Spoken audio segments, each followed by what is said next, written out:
In the next round of parallel tracks, we have two fireside chats. In track 1, there's a fireside chat on digital transformation of Northeast in post-COVID world with KD Wiseau, Principal Secretary, IT and Power, Department of Information Technology and Communication, Government of Nagaland, and Mohammad Ujale, Senior Special Correspondent, ET Government.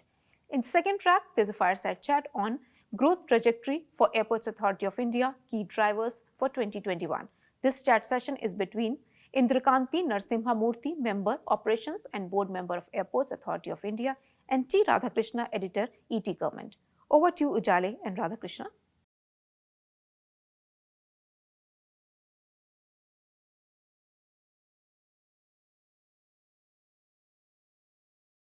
Hello and welcome to ET Government National Governance Virtual Summit. In this special fireside chat discussion focused on digital transformation of Northeast in post-COVID world, we will try to explore how Northeastern region is using technology to deliver government services and how technology has helped various state government within Northeast, especially Nagaland, to mitigate the challenge of COVID-19. To lead the discussion, I'm joined by Mr. KD Wiseau, Principal Secretary, IT and Power, Department of Information Technology and Communication from Government of Nagaland.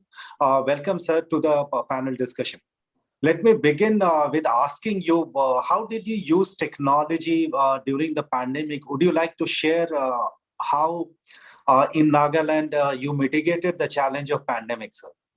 Good afternoon. At the outset, I should thank the Economic Times, a top world-class financial newspaper in the country, for taking in interest in a state like Nagaland. What we are doing may not be significant, but it may be worth sharing. As we are all aware, the COVID-19 pandemic had took the country and the world by total surprise and it had a tremendous economic as social impact across the world, leading to a declining global industrial production and exports, overhauling of healthcare facilities, and creating huge impact on livelihood, including Nagaland and other northeastern states. The government of Nagaland in particular took up the challenge to address the situation through innovative and large-scale use of technology, and these measures had a tremendous impact in the management of the pandemic. The Department of Information Technology and Communication, Government of Nagaland, had immediately stepped up measures to ensure stability of ICT infrastructures of the state, like the statewide area network, state data center, and started launching many new web portals and apps to enable the government to deliver more service like financial assistance, reskilling, upskilling, employment, travel monitoring, contact tracing, quarantine management, etc., which has greatly helped the people of the state during the COVID-19 pandemic. If I have not mistaken, the state of Nagaland was among the first northeastern states to create an official COVID-19 dashboard, right, wherein information regarding the pandemic, standard operating procedures, notifications, statistics, analysis, etc., was provided for the citizens in real time. This dashboard, that is covid19.nagaland.gov.in, is still being actively used by citizens of the state. And as on date, 18,40,448 visitors have used the portal for COVID-19 related information and services. This portal was used to manage the quarantine centers in the state, wherein 27,876 persons were kept in quarantine, and the entire workflow from entry to exit was made digital. Right. Furthermore, during the lockdown period, many citizens from Nagaland were stranded outside the state, many of whom were students, and some had recently lost their jobs. The Department of IT&C, Government of Nagaland, had created the portal iamstranded.nagaland.gov.in portal to provide information, financial assistance, and logistical support to the government to bring out stranded citizens back home. Through this portal, 37,932 stranded citizens availed financial assistance. More than 2,000 travel permits were issued for vehicular entry to the state, and planning for safe return of 27,876 stranded citizens were done. Right. The entire operations of providing financial assistance to stranded citizens was made digital from application up to approval and release of assistance. Right. Right. Other notable electronic services which had greatly benefited the citizens are the online scholarship portals for students, wherein 45,495 scholarship applications have been processed through the scholarship.nagaland.gov.in portal, and 2,908 job seekers have registered on the other portal, which we have created, joblinks.nagaland.gov.in portal. Right. And all government departments have now started using of digital technologies for communication, meetings, and information disseminations. Right. I'll come to you rightly mentioned that there were a lot of use of technology, and that really helped various state government, including Nagaland, to mitigate this challenge. But what we also observe across the country that the pandemic also bring on foray this digital divide within society, the have-nots, the have and have-nots. So I would like to understand from you, since within entire northeastern region, if you go maybe a little bit away from Guwahati, there is a huge challenge of connectivity, and especially the last mile connectivity in the rural area is still a challenge. How you are trying to address this challenge, and how actually this challenge affected your overall delivery of services during pandemic, and how did you mitigated this challenge? You are absolutely correct. Connectivity is still poor in northeastern region. Of course, connectivity is a central subject. Telecom is the central subject. So we try our best to do the coordination work. Right. The northeastern region of India is primarily having hilly terrain with a rich flora and fauna, but impacted by frequent natural calamities like rock slides, mudslides, etc., which play a very major role in disrupting telecom connectivity.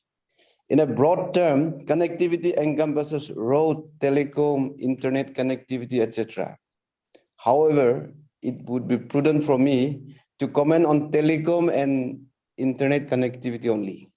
Right. According to the Times of India report, which states that information given by the government of India in the Lok Sabha 2018, internet had touched just about 35% of the population of the 8 northeastern states, Right. where more than 8,600 villages are yet to be covered by mobile connectivity.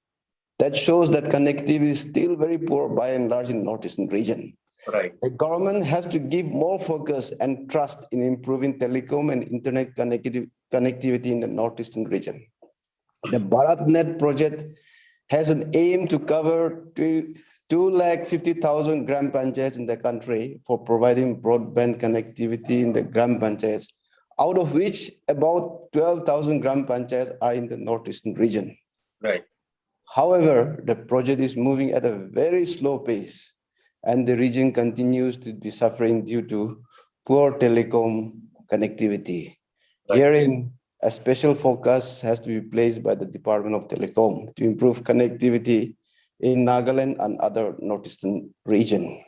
The Department of Information Technology and Communication, Government of Nagaland, has conducted experiment with pilot projects like National Information Infrastructure, Right. which transmit internet connectivity through wireless mode from the state capital to a district called Parent District.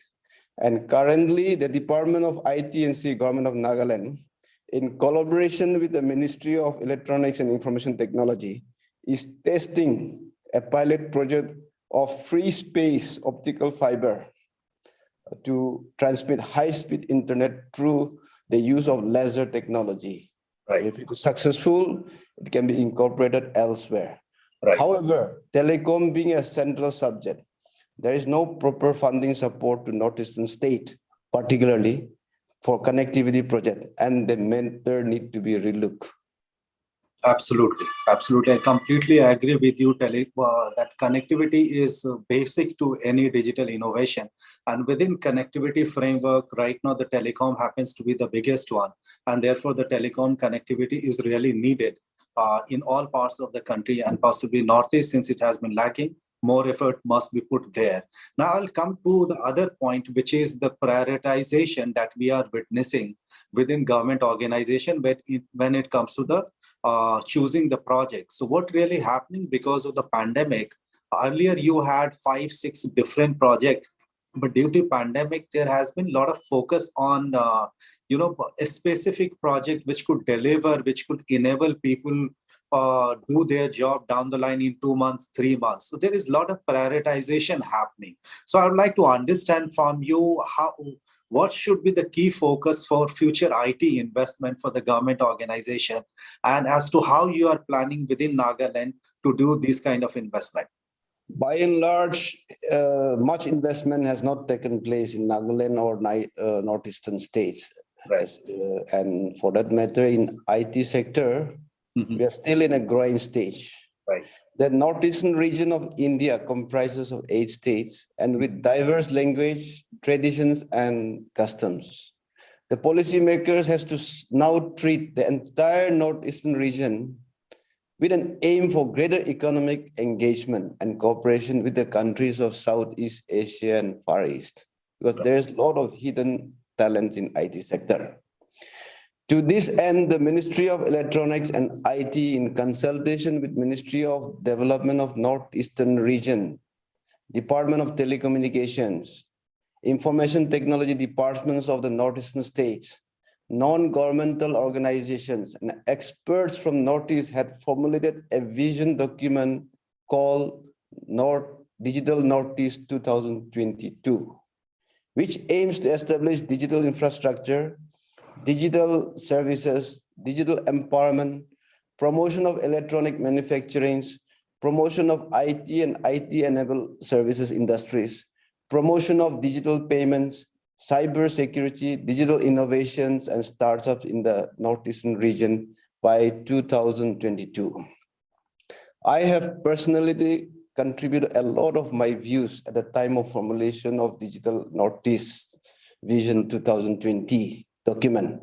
And it is my belief that if this vision are sincerely implemented, Right. IT will grow at a very fast pace in Northeastern region. And for your information, Nagaland has a tall vision of making the state of Nagaland the next IT hub of Southeast Asia. Absolutely. Absolutely. Now I'll come to the last question, because we are in the last leg of this fireside chat discussion. What are going to be the 2 technology priorities for Nagaland down the line in 1 year? Difficult question, because most of the technologies in the pipelines are important to us. Right. But if you want me to narrow down to 2 technologies, Yes. I'll share my views.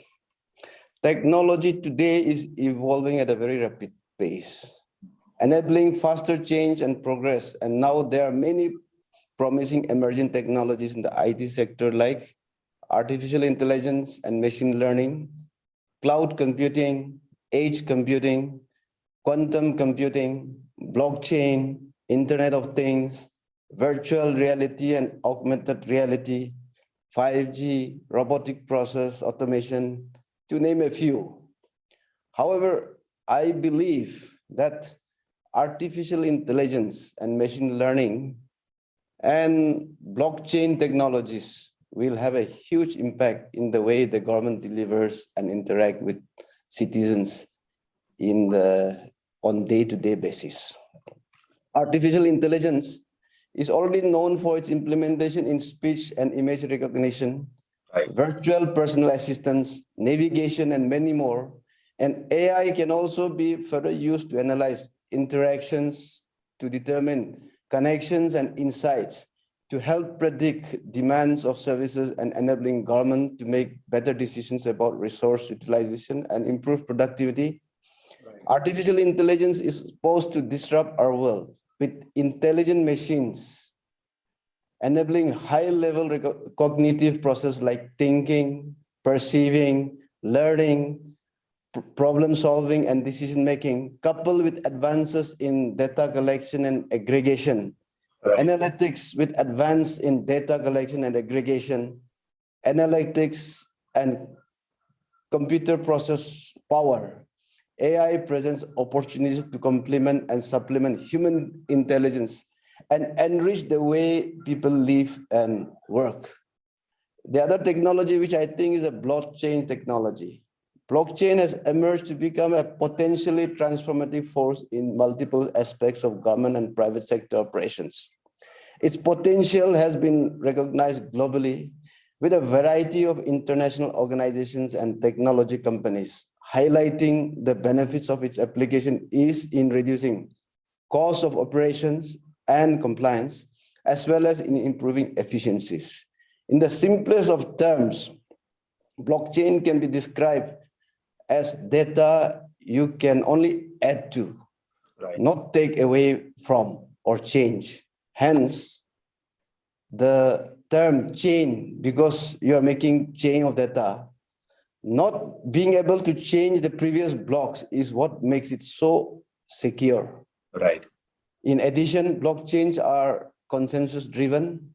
So on one entity, so no one entity can take control of the data.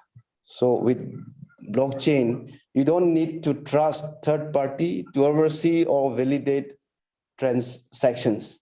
And that is what requires. It is my firm belief that if world-class top reporting agency like the Economic Times, top financial newspaper in the country, start placing focus on promoting effective national governance in IT sector in northeastern region, the country as a whole will be greatly benefited, and we have a lot of hope on your initiative and endeavor. Thank you so much. We completely agree with you. And that is what we are trying to do with this National Governance Virtual Summit, that we are trying to focus holistically as to how technology could be used across Northeastern region to improve the people life, create more jobs, and bridge the gap between digital have and digital have nots. With this, Mr. Vizu, we come to the conclusion of this fireside chat discussion. Thank you so much for sharing your views on digital transformation of Northeast in post-COVID world. And some of the things that you mentioned around the connectivity part, which I completely feel that has to be improved. So once again, thank you so much for your time, sir. Thank you. Thank you so much for initiative, and we are with you on this journey. Thank you. Thank you to all for such a wonderful chat session. Stay tuned for more such content as we'll take a short break.